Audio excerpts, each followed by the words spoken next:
All right, so the output from that quick demo looks like this. So we have 1, 2, 3, 4, 5, 6, 7, 8, 9, 10 images. Cool.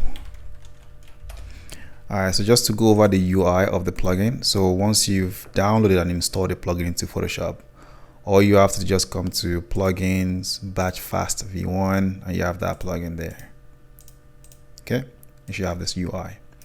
So previously we did, fill canvas. So this time around we're going to try the alignment to the top of the canvas, and the images we're going to use will be the same set of images. So those, and the location we want to use is going to be this location or that folder, and start process.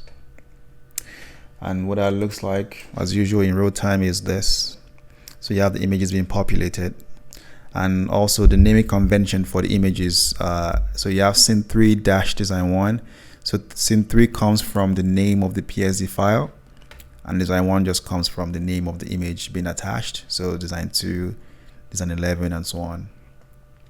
Okay, looking at the UI, it tells you processing 10 images. Please wait. So 10 meaning the number of images selected, and you can see this banner here is in like yellow orange-ish color.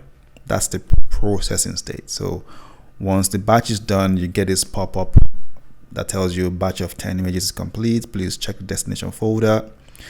Once you click OK, then this returns back to the ready state, meaning that it's ready to batch the next set of images that you have or that you want to batch. 100, 200, doesn't matter. Okay, so that output looks something like this. So you can see it's aligned to the top of that canvas, which is what we selected, and all together 10 images. Okay, and in comparison with the previous demo, that looks like this. This is the fill canvas. This is the aligned to the top of the canvas. So you got this, and you got this, and that's it.